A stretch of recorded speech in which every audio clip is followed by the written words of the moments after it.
Hello നമസ്കാരം, എല്ലാവർക്കും challenger ആപ്പിലേക്ക് സ്വാഗതം. ഞാൻ അനന്തു. നമ്മളിപ്പോൾ ഡിസ്കസ് ചെയ്തുകൊണ്ടിരിക്കുന്നത് ഇന്ത്യയുടെ ഭൂമിശാസ്ത്രമാണ്. അപ്പോൾ സിലബസിൽ പറഞ്ഞിട്ടുള്ള എല്ലാ കാര്യങ്ങളുടെയും അടിസ്ഥാനപരമായ വിവരങ്ങളാണ് നമ്മൾ പഠിച്ചു പോയിക്കൊണ്ടിരിക്കുന്നത്. അങ്ങനെ തന്നെ എടുത്തു പറഞ്ഞിരിക്കുന്നതിൻ്റെ അങ്ങനെ തന്നെയാണ് പഠിച്ചിരിക്കുന്നത്. പിന്നെ ഫിസിയോഗ്രഫി, നദികൾ എന്നുള്ളത് നമ്മൾ വളരെ ഡീറ്റെയിൽ ചെയ്ത് തന്നെ പഠിച്ചിട്ടുമുണ്ട്. അപ്പോൾ ഇന്ന് നമ്മൾ ഡിസ്കസ് ചെയ്യുന്നത് അതേപോലെ തന്നെ സിലബസിൽ എടുത്തു പറഞ്ഞിട്ടുള്ളതാണ് ഇന്ത്യയുടെ ഗതാഗത സൗകര്യങ്ങളെ കുറിച്ചിട്ടുള്ളത്. അപ്പോൾ ഇന്നത്തെ ക്ലാസ്സിൽ നമ്മൾ ഡിസ്കസ് ചെയ്യുന്നു ഇന്ത്യയുടെ ഗതാഗത മേഖല. നമുക്കറിയാം, ഗതാഗത മേഖല എന്ന് പറയുമ്പോൾ നമ്മൾ കരമാർഗം സഞ്ചരിക്കും, റെയിൽ മാർഗം സഞ്ചരിക്കും, വ്യോമമാർഗവും സഞ്ചരിക്കും. അങ്ങനെ 3 തരം ഗതാഗത മാർഗങ്ങളാണ് നമ്മളുടെ ഓരോ മനുഷ്യരും തൻ്റെ ജീവിതത്തിൽ കാണുന്നതും അനുഭവിക്കുന്നതുമായ ഗതാഗത സൗകര്യം എന്ന് പറഞ്ഞാൽ. അപ്പോൾ കരമാർഗമുണ്ട്, അതായത് റോഡിലൂടെയുള്ള ഗതാഗതം. മറ്റൊന്നെന്താണ്? ട്രെയിനിൽ കയറി ഇരുന്ന് പോകുന്ന ഗതാഗതം. മറ്റൊന്നെന്താണ്? വിമാനം പിടിച്ച് പോകുന്ന ഗതാഗതം. ഇങ്ങനെ 3 തരത്തിലുള്ള ഗതാഗതങ്ങളാണ് പ്രധാനമായും ഇന്ത്യയിലും ഉള്ളത്, അല്ലെ? എല്ലായിടത്തും ഉള്ളതുപോലെ തന്നെ ഇന്ത്യയിലും ഉള്ളത്. അപ്പൊ ലോക രാജ്യങ്ങൾക്കിടയിൽ റോഡ് ദൈർഘ്യത്തിന്റെ കാര്യത്തിൽ ഇന്ത്യയുടെ സ്ഥാനം രണ്ടാമതാണ്. റോഡ് ദൈർഘ്യത്തിൽ ഇന്ത്യയുടെ സ്ഥാനം രണ്ടാമതാണ്. ഈ രണ്ടാമെന്ന് പറഞ്ഞാൽ 2020-2021 കണക്ക് പ്രകാരമാണ് ലോക രാജ്യങ്ങൾക്കിടയിൽ റോഡ് ദൈർഘ്യത്തിൽ ഇന്ത്യയുടെ സ്ഥാനം രണ്ടാമതായി മാറിയത്. അതായത് ഇന്ത്യയിൽ റോഡ് ദൈർഘ്യം എന്ന് പറയുമ്പോൾ, ഇന്ത്യയിലെ റോഡ് ദൈർഘ്യം എന്ന് പറയുമ്പോൾ 1,3,6,4,4,0 1,36,440 കിലോമീറ്റർ ആണെന്ത് ഇന്ത്യയുടെ റോഡ് ദൈർഘ്യം എന്ന് പറയുന്നത്. അപ്പോൾ ഇന്ത്യയുടെ റോഡ് ദൈർഘ്യം എന്ന് നമ്മൾ പറയുമ്പോഴും ദേശീയ പാതകളുണ്ട്, അല്ലെ? ദേശീയ പാതകളുണ്ട്, സംസ്ഥാന പാതകളുണ്ട്, എക്സ്പ്രസ് ഹൈവേകളുണ്ട്, റോഡുകൾ അങ്ങനെ വിവിധ തരത്തിലുണ്ട്. അതിൽ ദേശീയ പാതകൾ എന്ന ഭാഗത്തിലേക്ക് വരുമ്പോൾ നമ്മൾ കേട്ടിട്ടുള്ളതാണ് grand trunk road. Grand trunk road ഇന്ത്യയിലെ ആദ്യത്തെ ദേശീയ പാതയാണെന്ത്? ഈ ഗ്രാൻഡ് ട്രങ്ക് റോഡ് എന്ന് പറയുന്നത്. അതായത് ആധുനിക ഗ്രാൻഡ് ട്രങ്ക് റോഡിന്റെ മുൻഗാമി എന്ന് പറയുന്നത് ചന്ദ്രഗുപ്ത മൗര്യ ചക്രവർത്തി നിർമ്മിച്ചതാണ് എന്നാണ് പറയുന്നത്. അതായത് അതിനെ അന്ന് വിളിച്ചിരുന്നത് ഉത്തരപാത എന്ന് വിളിച്ചിരുന്ന പുരാതന പാതയിലൂടെയാണ് ഈ പറയുന്ന ഹൈവേ അദ്ദേഹം പണി കഴിപ്പിച്ചിട്ടുണ്ടായിരുന്നത്. അപ്പോൾ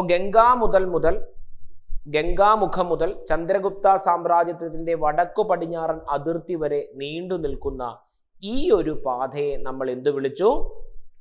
ഗ്രാൻഡ് ട്രങ്ക് റോഡ് എന്ന് പറഞ്ഞു. അപ്പോൾ യഥാർത്ഥത്തിൽ ഈ ഗ്രാൻഡ് ട്രങ്ക് റോഡ് ബന്ധിപ്പിക്കുന്ന സ്ഥലങ്ങൾ എന്ന് പറഞ്ഞാൽ കൊൽക്കത്ത മുതൽ അമൃത്സർ വരെയാണ്. കൊൽക്കത്തയെ അമൃത്സറുമായിട്ടാണ് എന്ത് ഈ ഗ്രാൻഡ് ട്രങ്ക് റോഡ് ബന്ധിപ്പിക്കുന്നത്. യഥാർത്ഥത്തിൽ ചിറ്റഗോങ് മുതൽ പെഷ്വാർ വരെയാണ്. അത് ഇന്ത്യയിൽ അത് ബന്ധിപ്പിക്കുന്നത് എവിടെയാണ്? കൊൽക്കത്ത മുതൽ അമൃത്സർ വരെയാണ്. അപ്പോൾ ബംഗ്ലാദേശിലെ ചിറ്റഗോങ് മുതൽ പാകിസ്ഥാനിലെ പെഷ്വാർ വരെ നീണ്ടുകിടക്കുന്ന ഒരു ഹൈവേ ആണ് ഇത് ഈ പറയുന്ന ഗ്രാൻഡ് ട്രങ്ക് റോഡ്. പക്ഷെ അത് ഇന്ത്യക്കകത്ത് കൊൽക്കത്ത മുതൽ അങ്ങ് പഞ്ചാബിലെ അമൃത്സർ വരെയാണിത് ഈ ഗ്രാൻഡ് ട്രങ്ക് റോഡ് ഇങ്ങനെ നീണ്ടുവരിഞ്ഞ് കിടക്കുന്നത്. ഓക്കെ, രണ്ടാമതായി നമ്മൾ കേട്ടിട്ടുണ്ട് ആൻഡമാൻ ട്രങ്ക് റോഡ്. NH4 ആയ ആൻഡമാൻ ട്രങ്ക് റോഡ് മറ്റു ദേശീയ പാതകളുമായി ഒന്നും ബന്ധമില്ലാതെ കിടക്കുന്ന ഇന്ത്യയിലെ ഒരു കേന്ദ്രഭരണ പ്രദേശമായ ആൻഡമാനിലെ ദേശീയപാതയാണേത് NH4 എന്ന് പറയുന്നത്. അപ്പോൾ പോർട്ട് ബ്ലെയറിനെ പരസ്പരം ബന്ധിപ്പിക്കുന്ന, അതല്ലെങ്കിൽ ആൻഡമാനിനെ തെക്കു വടക്കൻ അതിർത്തികളെ ബന്ധിപ്പിച്ചുകൊണ്ട് കടന്നു പോകുന്ന ഒരു ദേശീയ പാതയാണേത് ആൻഡമാൻ ട്രങ്ക് റോഡ് എന്ന് പറയുന്നത്. ഈ ആൻഡമാൻ ട്രങ്ക് റോഡിനെ ആൻഡമാൻ ജനതയുടെ ജീവരേഖ എന്ന് പറയാൻ ഒരു കാരണമുണ്ട്. ആൻഡമാൻ ജനതയുടെ ജീവരേഖ എന്ന് പറയാനായിട്ട്, അതായത് പോർട്ട് ബ്ലെയറിനെ മായാസുന്ദർ വരെ ബന്ധിപ്പിക്കുന്ന ഈ ആൻഡമാൻ ട്രങ്ക് റോഡിനെ ആൻഡമാൻ ജനതയുടെ ജീവരേഖ എന്ന് പറയാൻ 1970കളിലും അതിനു മുമ്പും അതിനുശേഷം കുറെ കാലങ്ങളുമൊക്കെ ഈ ആൻഡമാൻ ജനത തങ്ങളുടെ സാധനങ്ങൾ കയറ്റുമതി ചെയ്യുന്നതും സാധനങ്ങൾ ട്രാൻസ്പോർട്ട് ചെയ്യാനുമായി ഉപയോഗിച്ചിരുന്നത് ജലമാർഗം വഴിയായിരുന്നു. അപ്പോൾ ഒന്നിലധികം ദിവസങ്ങളിലൂടെ 2-3 ദിവസങ്ങൾ വേണമായിരുന്നത് ഒരു സ്ഥലത്തു നിന്നും മറ്റൊരു സ്ഥലത്തേക്ക് ഈ ചരക്കു നീക്കങ്ങൾ നടത്താൻ. എന്നാൽ ഈ ആൻഡമാൻ ട്രങ്ക് റോഡ് വന്നതോടുകൂടി 12 മണിക്കൂർ, പരമാവധി 12 മണിക്കൂറിനുള്ളിൽ ഏത് ചരക്കും ആൻഡമാനിന്റെ ഏതു പരിധിയിലും എത്തിക്കാൻ കഴിയുമെന്നൊരവസ്ഥയിലേക്ക് വന്നു. അതുകൊണ്ട് തന്നെ ആൻഡമാൻ ട്രങ്ക് റോഡിനെ നമ്മൾ ആൻഡമാൻ ജനതയുടെ ജീവരേഖ എന്ന് വിളിക്കാനായിട്ട് കഴിയും. അതാണ് Andaman trunk road, NH4. Okay, അടുത്തതായിട്ട് ഇതാ കിടക്കുന്നു ശ്രീനഗർ കന്യാകുമാരി NH44. ശ്രീനഗർ കന്യാകുമാരി, ശ്രീനഗർ മുതൽ കന്യാകുമാരി വരെ നീണ്ടു കിടക്കുന്ന NH44 ഇന്ത്യയിലെ ഏറ്റവും നീളം കൂടിയ ദേശീയ പാതയാണേത്. ഈ പറയുന്ന ശ്രീനഗർ കന്യാകുമാരി ഇന്ത്യയിലെ ഏറ്റവും നീളം കൂടിയ ഏതൊക്കെ സംസ്ഥാനത്തൂടി കടന്നു പോകുന്നുണ്ട് നോക്കിക്കേ. ചിത്രത്തിലോട്ട് നോക്കിയാൽ നമുക്ക് കാണാം ജമ്മു ആൻഡ് കാശ്മീർ ഉണ്ട്. പിന്നെ ഏതുണ്ട്? തൊട്ട് താഴേക്ക് വന്നാൽ പഞ്ചാബ്, കണ്ടോ പഞ്ചാബ്. പിന്നെ തൊട്ട് താഴേക്ക് കുറച്ചുകൂടെ വന്നു കഴിഞ്ഞാൽ ഉത്തർപ്രദേശ്, കണ്ടോ ഉത്തർപ്രദേശിന്റെ ഒരു അറ്റത്തൂടെ വരുന്നുണ്ട്. പിന്നെ എങ്ങോട്ടേക്ക് പോകുന്നുണ്ട്? നേരെ രാജസ്ഥാനിലേക്കും ടച്ച് ചെയ്ത് കയറുന്നുണ്ട്, കണ്ടോ രാജസ്ഥാൻ ഉണ്ട്. പിന്നെ ഹരിയാനയുണ്ടോ? ഉണ്ട്, ഹരിയാനയുണ്ട്. പിന്നെ ഏതുണ്ട്? മധ്യപ്രദേശ് ഉണ്ടോ? മധ്യപ്രദേശ് ഉണ്ട്. മഹാരാഷ്ട്ര ഉണ്ടോ? മഹാരാഷ്ട്ര ഉണ്ട്. പിന്നെ ഏതുണ്ട്? തെലുങ്കാനയുണ്ട്, ആന്ധ്രാപ്രദേശ് ഉണ്ട്, കർണാടകയുണ്ട്, തമിഴ്നാടും ഉണ്ട് അല്ലെ. അപ്പൊ ഏതൊക്കെയാണ്? ജമ്മു ആൻഡ് കാശ്മീർ ഉണ്ട് അല്ലെ. ജമ്മു ആൻഡ് കാശ്മീർ എന്ന് പറയുമ്പോൾ എങ്ങനെയാണ് നമുക്ക് സൂചിപ്പിക്കാൻ പറ്റുന്നത്? നോക്കിക്കേ, ഇവിടെ ജമ്മു ആൻഡ് കാശ്മീർ ഉണ്ട്, ഇവിടെ പഞ്ചാബ് ഉണ്ട് അല്ലെ. ഇവിടെ ഉത്തർപ്രദേശ്, രാജസ്ഥാൻ എന്നീ സ്ഥലങ്ങളിലൂടെ കയറി പോകുന്നുണ്ട്. പിന്നെ ഏതുണ്ട്? ഇവിടെ ഡൽഹി ഉണ്ട് അല്ലെ, ഡൽഹി ഉണ്ട്. പിന്നെ ഏതുണ്ട്? ഹരിയാനയുണ്ട്, മധ്യപ്രദേശ് ഉണ്ട്, മഹാരാഷ്ട്രയുണ്ട്, പിന്നെ തെലുങ്കാനയുണ്ട്, ആന്ധ്രാപ്രദേശ് ഉണ്ട്, കർണാടകമുണ്ട്, തമിഴ്നാടുണ്ട്. ഇത്രയും സംസ്ഥാനങ്ങളിലൂടെയാണ് ഇന്ത്യയിലെ ഏറ്റവും നീളം കൂടിയ ദേശീയപാതയായ ശ്രീനഗർ കന്യാകുമാരി NH44 കടന്നു പോകുന്നത്. ഇന്ത്യയിലെ ഏറ്റവും നീളം കൂടിയ ഇതിനകത്തെ ചെനാനി നഷ്രി ഇടനാഴി എന്ന് പറയുന്നത് കിടക്കുന്നുണ്ട്. അത് ജമ്മു ആൻഡ് കാശ്മീരിലാണ്. അത് നമുക്ക് റോഡുകളുടെ ശേഷം കുറച്ച് പോയിന്റ്സ് ആയിട്ട് തന്നെ ചെനാനി നഷ്രി തുരങ്കത്തെ കുറിച്ച് പഠിക്കാനായിട്ടുണ്ട്. ഇവിടെയായിട്ട് ജമ്മു ആൻഡ് കാശ്മീരിലായിട്ടാണ്. അപ്പോൾ ചെനാനി നഷ്രി തുരങ്കം സ്ഥിതി ചെയ്യുന്നു. ഇതിനെ നമ്മൾ നോർത്ത് സൗത്ത് ഇടനാഴി എന്ന് പറയപ്പെടുന്നു. അടുത്തതായി നമ്മൾ പഠിക്കുന്നു NH27 പോർബന്ദർ ഹൈവേ അല്ലെ. NH27 3507 കിലോമീറ്ററുകൾ നീളമുള്ള സിൽച്ചാറിൽ നിന്നും പോർബന്ദർ വരെ നീണ്ടു കിടക്കുന്ന, സിൽച്ചാർ എവിടെയാ? ആസാമിലെ സിൽച്ചാർ മുതൽ ഗുജറാത്തിലെ പോർബന്ദർ വരെ നീണ്ടു കിടക്കുന്ന ഗുജറാത്ത്, രാജസ്ഥാൻ, മധ്യപ്രദേശ്, ഉത്തർപ്രദേശ്, ബീഹാർ, വെസ്റ്റ് ബംഗാൾ, ആസാം എന്നീ സംസ്ഥാനങ്ങളെ ബന്ധിപ്പിച്ചുകൊണ്ട് ഏതൊക്കെയാണ്? നോക്കിക്കേ, ഈ ചിത്രത്തിലേക്ക് വന്നു കഴിഞ്ഞാൽ നിങ്ങൾക്ക് കാണാൻ കഴിയും. നോക്കിക്കേ, ഏതൊക്കെയാണ്?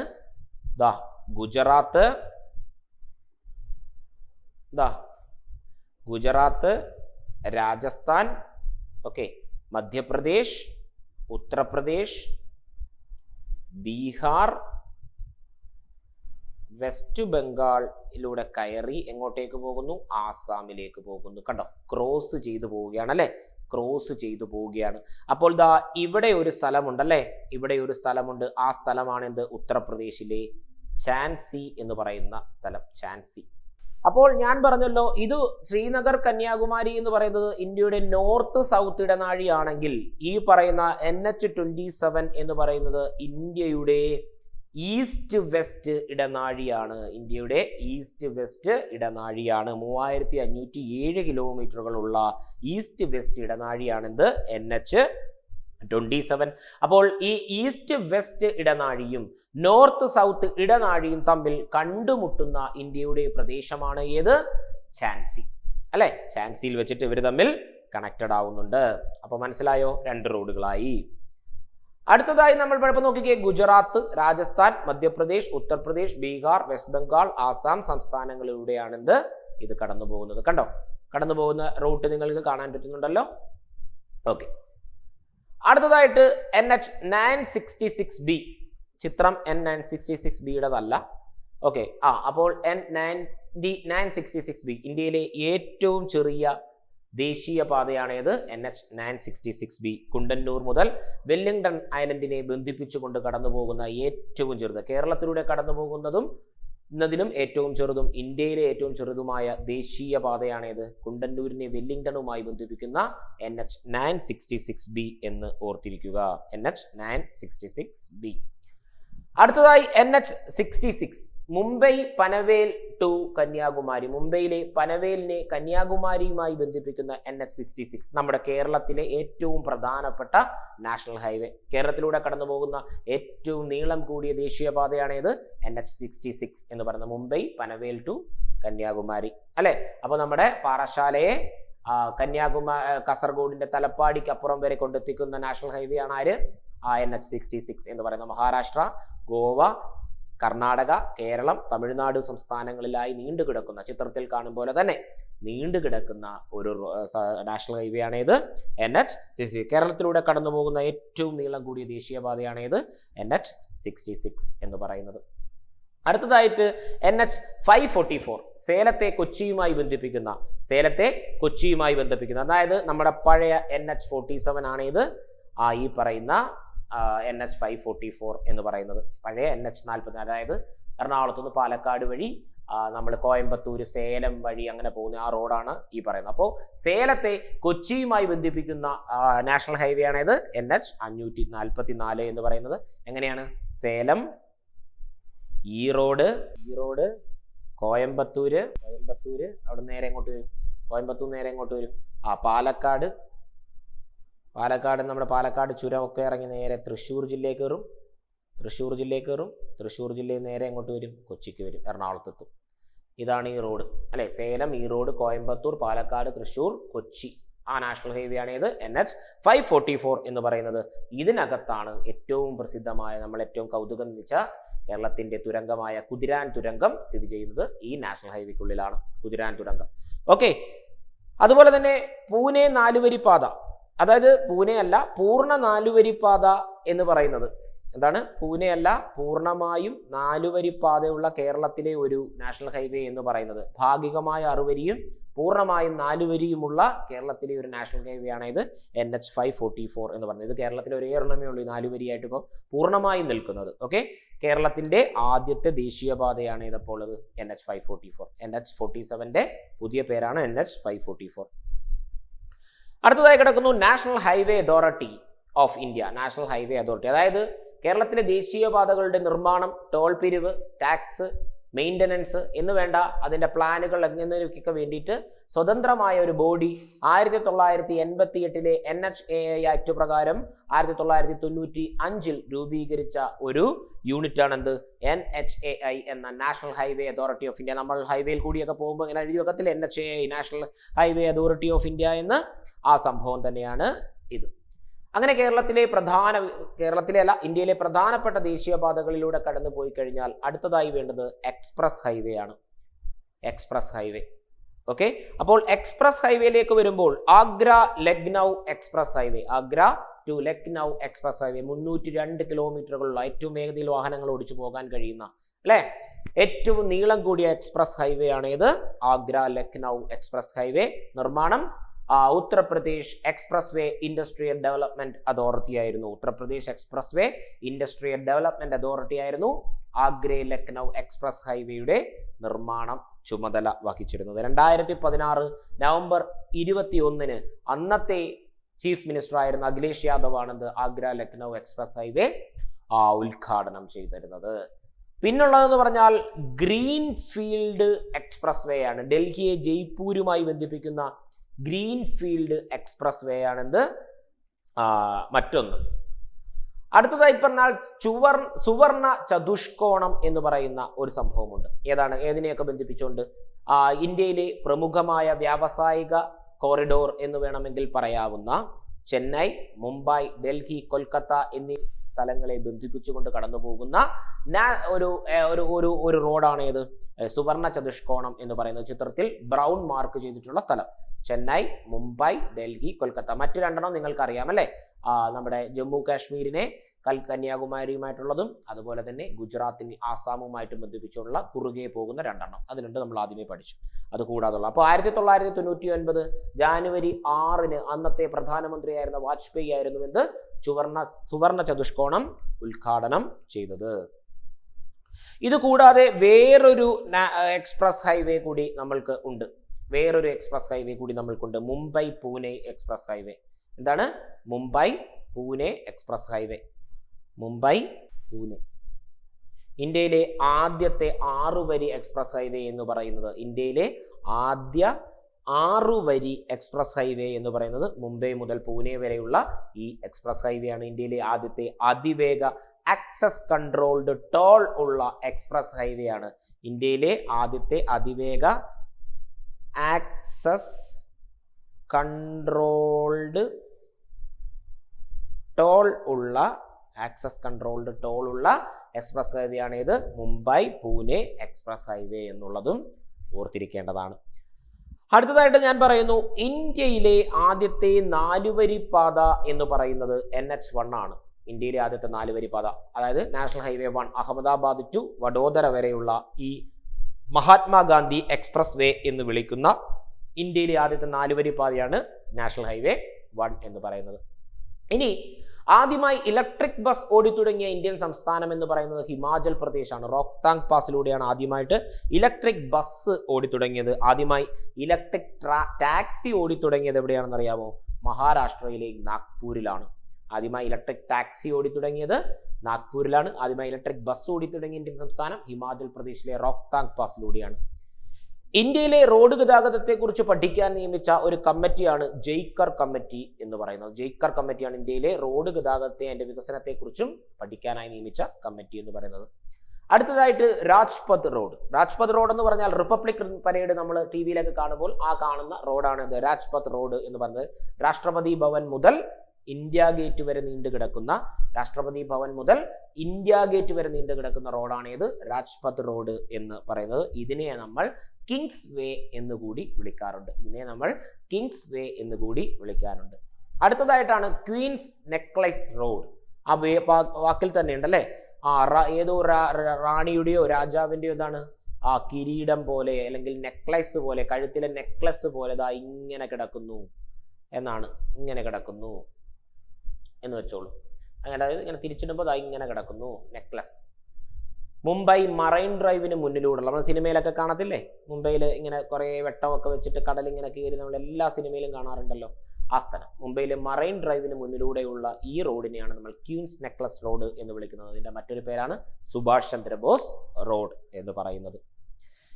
ഇനി ഞാൻ വിട്ടുപോയതല്ല, ചെനാനി നഷ്രി തുരങ്കം എന്ന് പറയുന്നത്. ഇന്ത്യയിലെ ഏറ്റവും നീളം കൂടിയ റോഡ് ടണലാണ് ഇത് ചെനാനി നഷ്രി തുരങ്കം എന്ന് പറയുന്നത്. ജമ്മുവിനെ ശ്രീനഗറുമായി ബന്ധിപ്പിച്ചുകൊണ്ടാണ് ഇത് ചെനാനി നഷ്രി ഈ പറയുന്ന തുരങ്കം കടന്നു പോകുന്നത്, റോഡ് ടണൽ കടന്നു പോകുന്നത്. 2017 പ്രധാനമന്ത്രി നരേന്ദ്രമോദിയാണ് ഇത് ഉദ്ഘാടനം ചെയ്തത്. അതിന്റെ മറ്റൊരു പേരാണെന്ത് പട്നി ടോപ്പ് തുരങ്കം എന്ന് പറയുന്നത്. ഇത് റോഡ് ടണലാണ്. ഇന്ത്യയിലെ ഏറ്റവും നീളം കൂടിയ റെയിൽവേ ടണൽ ഏതാണെന്ന് നിങ്ങൾക്ക് അറിയാമല്ലോ, പീർപ്പഞ്ചലാണ്. ഇന്ത്യയിലെ ഏറ്റവും നീളം കൂടിയ റെയിൽവേ ടണൽ പീർപ്പഞ്ചലാണ്.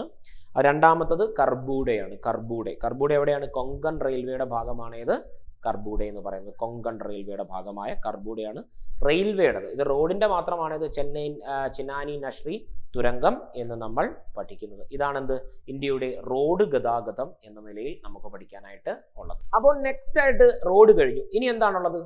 റെയിൽ ഗതാഗതമാണ്. ഇന്ത്യയിൽ ട്രെയിനിൽ പോകാനുള്ള റോഡുകളെ കുറിച്ചിട്ടാണ് ഇനി നമുക്ക് പഠിക്കേണ്ടത്. ഗ്രേറ്റ് ഇന്ത്യൻ റെയിൽവേ എന്നായിരുന്നു റെയിൽവേയുടെ ആദ്യകാല നാമം എന്ന് പറയുന്നത്. ഗ്രേറ്റ് ഇന്ത്യൻ റെയിൽവേ എന്നായിരുന്നു ഇന്ത്യയിലെ റെയിൽവേയുടെ ആദ്യകാല നാമം എന്ന് പറഞ്ഞത്. 15 ലക്ഷത്തോളം തൊഴിലാളികൾ ഉള്ള, ഏറ്റവും കൂടുതൽ തൊഴിലാളികളുള്ള ഒരു പൊതുമേഖലാ സ്ഥാപനം എന്ന നിലയിൽ നമുക്ക് റെയിൽവേ പഠിക്കാം. ഏറ്റവും കൂടുതൽ തൊഴിലാളികളുള്ള പൊതുമേഖലാ സ്ഥാപനമാണ് ഇത് ഇന്ത്യൻ റെയിൽവേ എന്ന് പറയുന്നത്. ഇന്ത്യയിലെ ഏറ്റവും വലിയ പൊതുമേഖലാ സ്ഥാപനം. ഏകദേശം 2.5 കോടി ആൾക്കാർ ഇന്ത്യൻ റെയിൽവേ ഉപയോഗിക്കപ്പെടുത്തുന്നത്. ഏകദേശം 2.5 കോടിയോളം ആൾക്കാർ ഇന്ത്യൻ റെയിൽവേ ഉപയോഗപ്പെടുത്തുന്നുണ്ട്. ലൈഫ് ലൈൻ ടു നേഷൻ എന്നാണ് ഇതിന്റെ ആപ്തവാക്യം. ഇന്ത്യൻ റെയിൽവേയുടെ ആപ്തവാക്യം lifeline to the nation എന്നാണ് ആവശ്യം. ഭാഗ്യചിഹ്നം എന്താണ്? ഭോലു എന്ന ആനയാണെന്ത് ഇന്ത്യൻ റെയിൽവേയുടെ ഭാഗ്യചിഹ്നം. എന്താണ്? ഭോലു എന്ന ആനയാണ് ഇന്ത്യൻ റെയിൽവേയുടെ ഭാഗ്യചിഹ്നം എന്ന് പറയുന്നത്. ഓക്കെ, ഇന്ത്യൻ റെയിൽവേയുടെ പിതാവ് എന്ന് പറയുന്നത് ആരാണ്? ഇന്ത്യൻ റെയിൽവേയുടെ പിതാവ് ലോർഡ് ഡൽഹൌസി ആയിരുന്നു. ഇന്ത്യൻ റെയിൽവേയുടെ പിതാവ് എന്ന് പറയുന്നത്. ഇന്ത്യൻ റെയിൽവേയുടെ ഹെഡ് ക്വാർട്ടേഴ്സ് എവിടെയാണെന്ന് അറിയാമോ? അത് ബറോഡ ഹൗസ്. ഇന്ത്യൻ റെയിൽവേയുടെ ഹെഡ് ക്വാർട്ടേഴ്സ് എന്ന് പറയുന്നത് എവിടെയാണ്? ബറോഡ ഹൗസ് എവിടെയാ? ഡൽഹിയിലാണ് കേട്ടോ. ബറോഡ ഹൗസ് ഡൽഹിയിലാണ്. നിങ്ങൾ ചിലപ്പോൾ ഒരു കൺഫ്യൂഷൻ വരാറുണ്ട്. കാര്യം ഓപ്ഷനിൽ ചിലപ്പോൾ ബറോഡ ഹൗസിന് പകരം ബിർള ഹൗസ് എന്നെങ്ങാനും തന്നാൽ തെറ്റിച്ച് കളയരുത്. ബിർള ഹൗസ് എന്താണ്? നമ്മൾ ചരിത്രമൊക്കെ പഠിച്ചപ്പോൾ പഠിച്ചിട്ടുണ്ട്. ബറോഡ ഹൗസ് എന്ന് പറഞ്ഞാൽ ഇന്ത്യൻ റെയിൽവേയുടെ ഹെഡ് ക്വാർട്ടേഴ്സ് ആണെന്നുണ്ടെങ്കിൽ ബിർള ഹൗസ് എന്ന് പറഞ്ഞു കഴിഞ്ഞാൽ ഗാന്ധിജിയെ ഗോഡ്സെ വെടിവെച്ച് കൊള്ളുന്ന സ്ഥലമാണേത്? ബിർള ഹൗസ് എന്ന് പറയുന്നത്. രണ്ടും ഡൽഹിയിൽ തന്നെയാണ്, രണ്ടും കൂടെ തെറ്റിപ്പോരുത്. ബിർള ഹൗസിൽ ഗാന്ധിജി വെടിയേറ്റ് വെച്ചത്. ബറോഡ ഹൗസ് ഇന്ത്യൻ റെയിൽവേയുടെ ആസ്ഥാനമാണ്. ഇന്ത്യൻ റെയിൽവേയുടെ മ്യൂസിയം ഉള്ളത് എവിടെയാണെന്ന് അറിയാമോ? ഇന്ത്യൻ റെയിൽവേ മ്യൂസിയം സ്ഥിതി ചെയ്യുന്നത് ചാണക്യപുരിയിലാണ്. ചാണക്യപുരി. ഇന്ത്യൻ റെയിൽവേയുടെ മ്യൂസിയം സ്ഥിതി ചെയ്യുന്നത് എവിടെയാണ്? ചാണക്യപുരിയിലാണ് ഇന്ത്യൻ റെയിൽവേയുടെ മ്യൂസിയം. ലോകത്തിലെ ഏറ്റവും കൂടുതൽ റെയിൽവേ ശൃംഖലയുള്ളത് എവിടെയാണ് എന്ന് ചോദിച്ചാൽ, ലോകത്തിലെ ഏറ്റവും കൂടുതൽ റെയിൽവേ ശൃംഖലയുള്ളത് ഒന്നാമത് USA ആണ്, അമേരിക്ക. രണ്ടാം സ്ഥാനം ചൈനയ്ക്കാണ്. മൂന്നാം സ്ഥാനം റഷ്യയ്ക്കാണ്. നാലാം സ്ഥാനീയരാണ് നമ്മൾ ഇന്ത്യക്കാർ. റെയിൽവേ ശൃംഖലയുടെ അളവിന്റെ കാര്യമാണ് ഞാൻ പറഞ്ഞത്. ഒന്നാം സ്ഥാനം USA, രണ്ടാം സ്ഥാനം ചൈന, മൂന്നാം സ്ഥാനം റഷ്യ, നാലാം സ്ഥാനം ഇന്ത്യ. ഇനി റെയിൽവേ ആയിട്ട് ബന്ധപ്പെട്ട ചില സ്ഥാപനങ്ങൾ സ്ഥിരമായി ചോദിക്കാറുണ്ട്. അതിലൊന്നാണ് ചിത്തരഞ്ജൻ ലോക്കോമോട്ടീവ് എന്ന് പറയുന്നത്. ചിത്തരഞ്ജൻ ലോക്കോമോട്ടീവ് ഇത് സ്ഥിതി ചെയ്യുന്നത് വെസ്റ്റ് ബംഗാളിലാണ്. ചിത്തരഞ്ജൻ ലോക്കോമോട്ടീവ് സ്ഥിതി ചെയ്യുന്നത് വെസ്റ്റ് ബംഗാളിലാണ്. ചിത്തരഞ്ജൻ ലോക്കോമോട്ടീവ് സ്ഥിതി ചെയ്യുന്നത് വെസ്റ്റ് ബംഗാളിലാണ്. ഇന്ത്യൻ റെയിൽവേയുമായി ബന്ധപ്പെട്ട പരീക്ഷയ്ക്ക് ചോദിക്കാൻ സാധ്യതയുള്ള സ്ഥാപനങ്ങളെ ഞാൻ പറയുന്നുള്ളൂ. മറ്റൊന്നാണ് ഡീസൽ ലോക്കോമോട്ടീവ്. ഡീസൽ ലോക്കോമോട്ടീവ് സ്ഥിതി ചെയ്യുന്നത് ഉത്തർപ്രദേശിലെ വാരണാസിയിലാണ്. ഡീസൽ ലോക്കോമോട്ടീവ് ഉത്തർപ്രദേശിലെ വാരണാസിയിലാണ്. ചിത്തരഞ്ജൻ ലോക്കോമോട്ടീവ് വെസ്റ്റ് ബംഗാളിലാണെങ്കിൽ diesel locomotive Varanasi, Uttar Pradesh. Diesel modernisation work സ്ഥിതി ചെയ്യുന്നത് പഞ്ചാബിലെ പാട്യാലയിലാണ്. ഡീസൽ മോഡേണൈസേഷൻ വർക്ക് കേന്ദ്രം എവിടെയാണ്? ഈ പറയും പോലെ പഞ്ചാബിലെ പാട്യാലയിലാണ്. ഇനി റെയിൽ വീൽ ഫാക്ടറി എവിടെയാണ്? കർണാടകയിലെ യലഹങ്കയിലാണ്. കർണാടകയിലെ യലഹങ്കയിലാണ് എന്ത്? റെയിൽ വീൽ ഫാക്ടറി സ്ഥിതി ചെയ്യുന്നത്. ഇനി ഇന്റഗ്രൽ കോച്ച് ഫാക്ടറി എവിടെയാണുള്ളത്? തമിഴ്നാട്ടിലെ പേരാമ്പൂരിലാണെന്ത്? ഈറോഡ് എന്നൊക്കെ എഴുതി വെക്കത്തില്ലേ വണ്ടിയുടെ ബോഡിക്കകത്ത്, എഞ്ചിനകത്ത്? ഇന്റഗ്രൽ കോച്ച് ഫാക്ടറി എവിടെയാണുള്ളത്? പേരാമ്പൂർ ആണ്. പേരാമ്പൂർ. ഓക്കെ. ഇനി ഭാരത് ഹെവി ഇലക്ട്രിക്കൽസ് ലിമിറ്റഡിന്റെ ആസ്ഥാനം ഭോപ്പാലിലാണ് കേട്ടോ. ഇനി Indian railway institute of mechanical and electrical engineering സ്ഥിതി ചെയ്യുന്നത് എവിടെയാണെന്ന് അറിയാമോ? Indian railway institute of mechanical and electrical engineering. Indian railway institute of mechanical and electrical engineering സ്ഥിതി ചെയ്യുന്നത് ജബൽപൂരിലാണ് കേട്ടോ. ജബൽപൂരിലാണ് Indian railway institute of mechanical and electrical engineering സ്ഥിതി ചെയ്യുന്നത്. ഇനി ഇന്ത്യൻ റെയിൽവേയിൽ നമ്മൾ മറ്റൊരു കാര്യം എന്ന് പറഞ്ഞാൽ, നിങ്ങൾക്ക് ഞാൻ സോർട്ട് ചെയ്ത് പറയുകയാണ്, എക്സാം വന്നതുകൊണ്ട് തന്നെ മെയിൻ ഇയേഴ്സ്, ഇമ്പോർട്ടൻ്റ് ഇയേഴ്സ് എന്ന് പറഞ്ഞാൽ നോക്കിക്കേ, 1853 ഏപ്രിൽ 16. 1853 ഏപ്രിൽ 16 എന്താണ്? ഇന്ത്യയിലെ ആദ്യമായി ട്രെയിൻ ഓടി തുടങ്ങുന്നത് ഇന്നാണ്. 1853 ഏപ്രിൽ 16 എവിടെ മുതൽ എവിടം വരെയാണ്? ബോംബെ മുതൽ താനെ വരെയായിരുന്നു ആ ട്രെയിൻ ഓടിയത്. 1853 ഏപ്രിൽ 16 ഇന്ത്യയിൽ ആദ്യമായി ട്രെയിൻ ഓടി തുടങ്ങിയത്. എവിടെ മുതലാണ്? മുംബൈ മുതൽ താനെ വരെ 34 കിലോമീറ്ററുകളായിരുന്നു ആദ്യമായി ട്രെയിൻ ഓടിയത്. അപ്പോൾ വേറെ കുറച്ചുകൂടെ ഡീറ്റെയിൽ ആയിട്ട് ചോദിക്കുകയാണ്, ബോറി ബന്ദറിൽ നിന്ന് ഇത് സ്റ്റാർട്ട് ചെയ്ത് ഇന്ത്യയിലെ ആദ്യത്തെ റെയിൽവേ സ്റ്റേഷനാണ് ഏത്? ഈ പറയുന്ന ബോറി ബന്ദർ എന്ന് പറയുന്നത്. ബോറി ബന്ദർ. ഈ ബോറി ബന്ദറിൽ നിന്നാണ് ഇത് സ്റ്റാർട്ട് ചെയ്തത്. ഇന്ത്യയിലെ ആദ്യത്തെ റെയിൽവേ സ്റ്റേഷനാണ് ഇത്. അത് 1853. ഇനി ഒരു 3 വർഷം കൂടി കഴിഞ്ഞ് അടുത്ത പോയിന്റ് 1856 ജൂലൈ 1.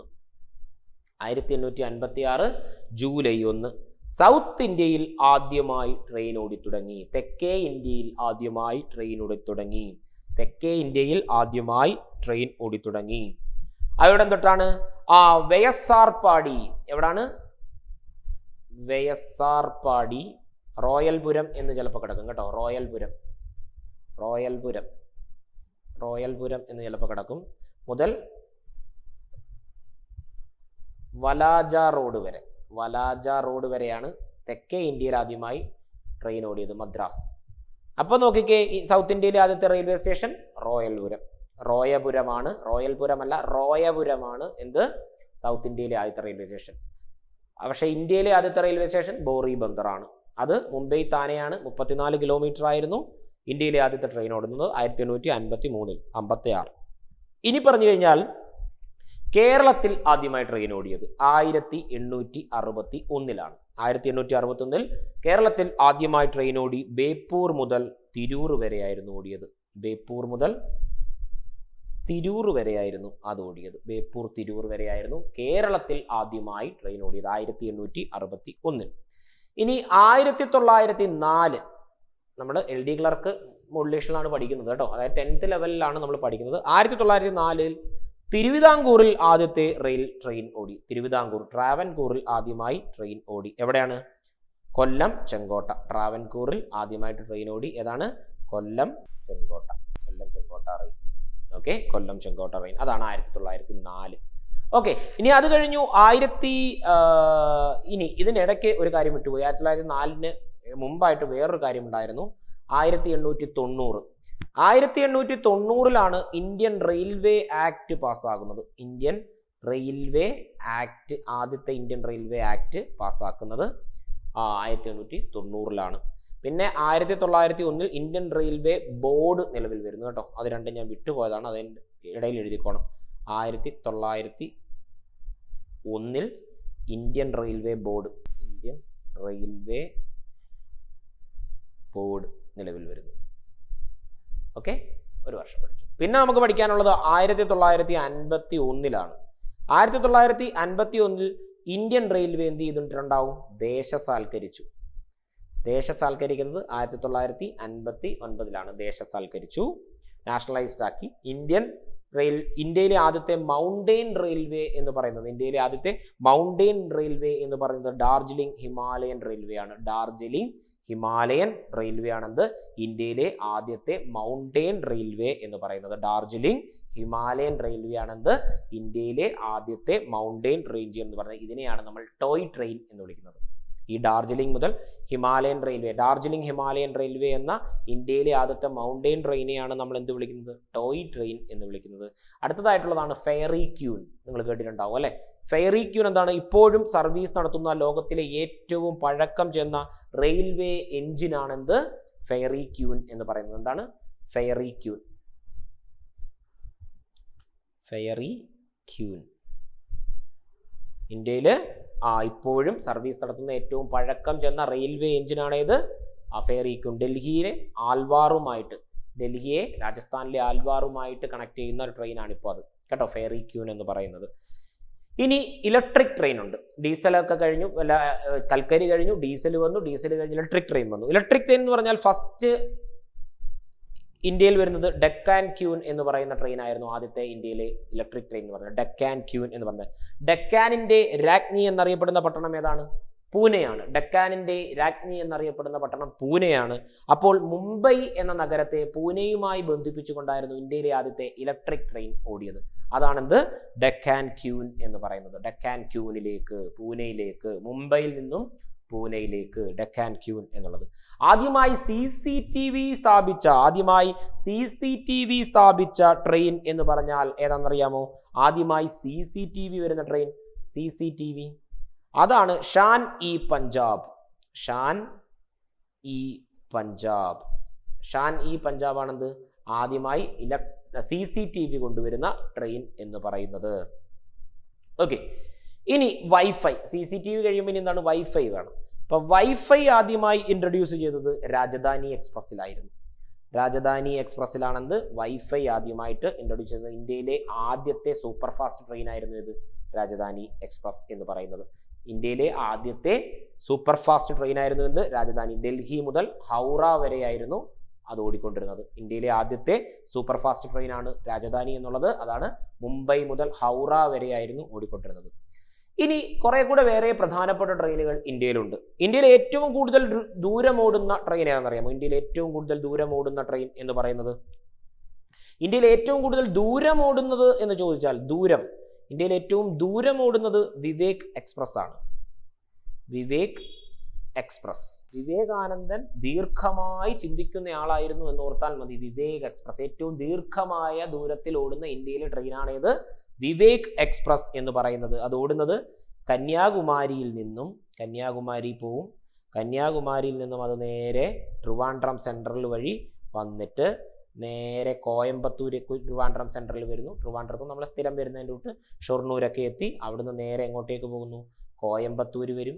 കോയമ്പത്തൂരിൽ നിന്ന് നേരെ അത് പോയിട്ട് വിജയവാഡയിൽ വരും. വിജയവാഡയിൽ നിന്ന് നേരെ പോയിട്ട് പോയി ആസാമിലെ ദിബ്രു, അല്ലേ? ആസാമിലെ ദിബ്രു എന്ന് പറയുന്ന സ്ഥലത്തെത്തും. ദിബ്രുഘട്ട് ആസാം വരെ ഓടുന്ന ഒരു ട്രെയിനാണേത്? വിവേക് എക്സ്പ്രസ്. ഇതാണ് ഏറ്റവും ഇന്ത്യയിൽ ദൂരത്തിൽ ഓടുന്ന ട്രെയിൻ എന്ന് പറയുന്നത്, ഏറ്റവും ദൂരത്തിൽ ഓടുന്നത്. മൈൻഡ് കുറേ ഓടിയ ആളാണ് ആര്? വിവേകാനന്ദൻ എന്ന് ഓർത്താൽ മതി. വിവേക് എക്സ്പ്രസ് ആണ് ഏറ്റവും കൂടുതൽ ദൂരം ഓടിയത്. ഏറ്റവും കൂടുതൽ സംസ്ഥാനങ്ങളിലൂടെ ഓടുന്ന ട്രെയിൻ ഏതാണെന്നറിയാമോ? 14 സംസ്ഥാനങ്ങളിലൂടെ. ഏറ്റവും കൂടുതൽ സംസ്ഥാനങ്ങളിലൂടെ ഓടുന്നത്, ഏറ്റവും കൂടുതൽ ദൂരമല്ല, ഏറ്റവും കൂടുതൽ സംസ്ഥാനങ്ങളിലൂടെ ഓടുന്നത് മംഗലാപുരം ജമുതാവി നവയുഗ് എക്സ്പ്രസ് ആണ്. മംഗലാപുരം ജമുതാവി നവയുഗ് എക്സ്പ്രസ് ആണെന്ത്? ഏറ്റവും കൂടുതൽ സംസ്ഥാനങ്ങളിലൂടെ ഓടുന്ന ട്രെയിൻ എന്ന് പറയുന്നത്. ഏറ്റവും കൂടുതൽ സംസ്ഥാനം. അപ്പോൾ ഏറ്റവും കൂടുതൽ ഓടിയത് വിവേക് എക്സ്പ്രസ് ആണ്. ഏറ്റവും കൂടുതൽ സംസ്ഥാനങ്ങളിലൂടെ ഓടിയത് മംഗലാപുരം നവയുഗ് എക്സ്പ്രസ് ആണ്. എന്നാൽ ഒരു സംസ്ഥാനത്തിലൂടെ ഏറ്റവും അധികം ഓടുന്ന ട്രെയിൻ ഏതാണ്? അതാണ് മഹാരാഷ്ട്രയിലൂടെയാണ് അത് ഓടുന്നത്. കോലാപൂർ ഗോണ്ടിയ എക്സ്പ്രസ്. എന്താണ്? കോലാപൂർ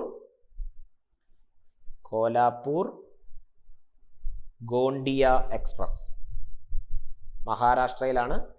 അപ്പോൾ ഒരു സംസ്ഥാനത്തിനുള്ളിൽ ഏറ്റവും കൂടുതൽ ഓടുന്ന ട്രെയിനാണ് കോലാപൂർ ഗോണ്ടിയ എക്സ്പ്രസ് എന്ന് പറയുന്നത്. ഇനി ഇന്ത്യയിലെ ആദ്യത്തെ പ്രൈവറ്റ് ട്രെയിൻ അല്ലെങ്കിൽ ഒരു കോർപ്പറേറ്റ് അല്ലെങ്കിൽ ഒരു സ്വകാര്യ തീവണ്ടി എന്നൊക്കെ ചോദിച്ചാൽ, ഇന്ത്യയിലെ ആദ്യത്തെ പ്രൈവറ്റ് ട്രെയിൻ അല്ലെങ്കിൽ കോർപ്പറേറ്റ് ട്രെയിൻ അല്ലെങ്കിൽ സ്വകാര്യ തീവണ്ടി എന്നൊക്കെ ചോദിച്ചാൽ അതേതാണ്?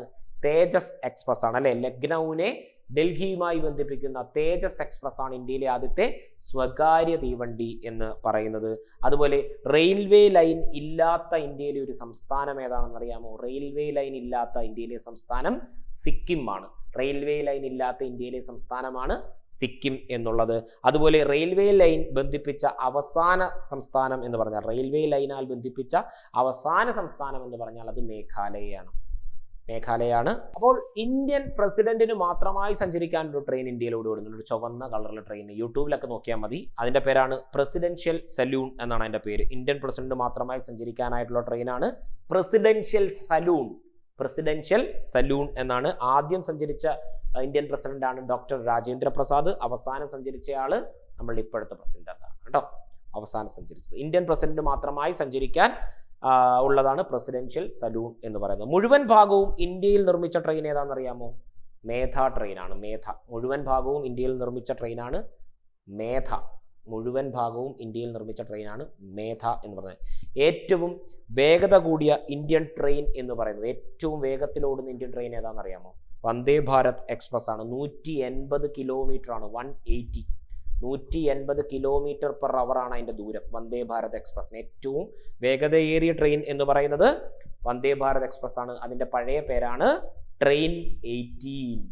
അതിന്റെ പഴയ പേരാണെന്ത്? ട്രെയിൻ 18. അപ്പൊ 180 എന്നുള്ളത് ഓർത്താൽ മതി. അപ്പൊ 18 ട്രെയിൻ 18 എന്നായിരുന്നു അതിന്റെ പേര്. പൂർണ്ണമായും ഇന്ത്യയിൽ നിർമ്മിച്ചു.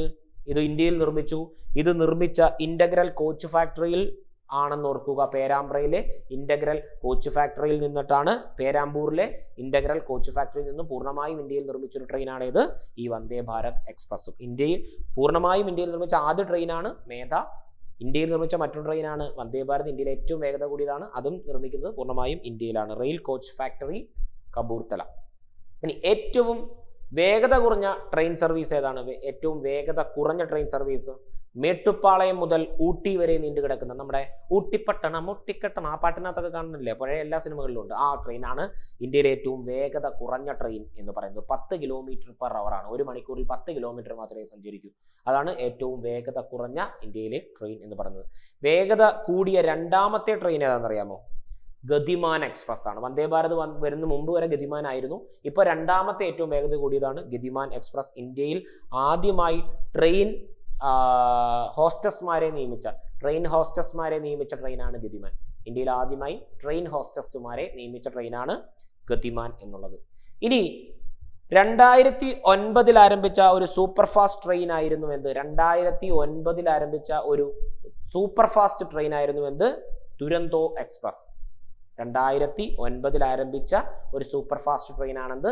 ദുരന്തോ എക്സ്പ്രസ്. ഇവ മെട്രോകളെയും പ്രധാന സംസ്ഥാന തലസ്ഥാനങ്ങളുമായി ബന്ധിപ്പിക്കുന്ന നോൺ സ്റ്റോപ്പ് ട്രെയിനാണ്.